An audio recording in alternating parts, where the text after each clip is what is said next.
Welcome to file allocation. Real blocks versus wholes.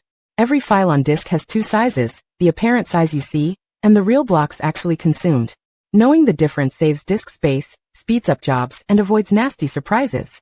File allocation is the act of reserving disk blocks for a file equal to its apparent size. The file system records the size and the block range, but it does not necessarily write any meaningful data. It's mostly a metadata operation, which makes it fast. Writing zeros is different. You're physically issuing write operations that store 0x00 bytes to disk blocks. This consumes real storage and real I/O.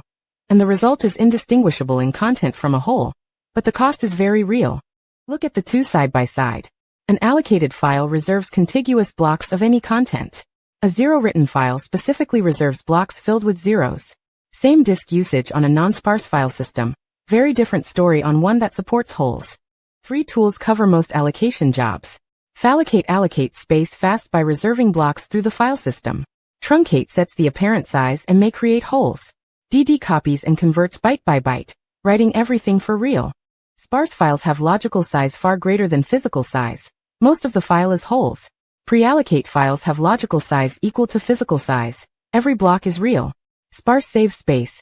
Prealloc buys predictable performance. In POSIX, a whole is a range of zeros not backed by disk blocks. Reading a whole returns zeros legally.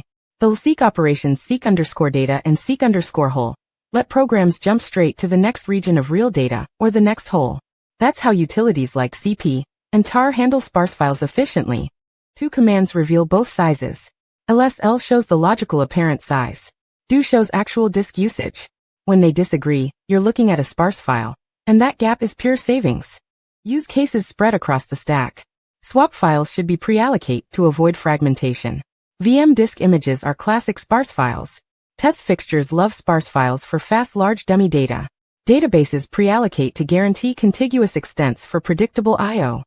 Fallocate is a Linux utility that reserves disk space for a file almost instantly by manipulating file system extents directly. To see how it differs from sparse allocation, we'll create a file, verify its real disk usage with do and df, then shrink it with truncate and observe the contrast. The command fallocate, L100m/tmp/bigfile, that bin reserves exactly 100 megabytes of real disk blocks for the file instantly. Because fallocate works at the file system metadata level, it returns with no output and completes in milliseconds, even for huge sizes. Running ls, lh/tmp/bigfile, that bin reports the file's apparent size, which is what any program reading the file would see. Here it shows 100 M. But this number reflects logical size, not actual blocks consumed on disk. The do h command reports actual disk usage in blocks, not apparent size. Seeing 100 M here proves fallocate truly allocated real space. The file system now has 100 megabytes fewer free blocks because of this file. df h shows file system level usage and confirms what do implied.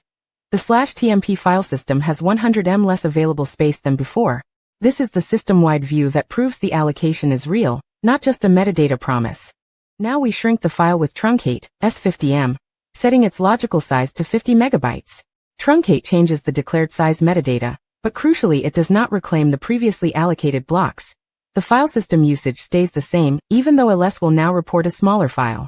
Finally, rm/tmp/bigfile removes the file and releases all its blocks back to the file system. This confirms the allocation was real. Once the file is gone, df will show the available space restored.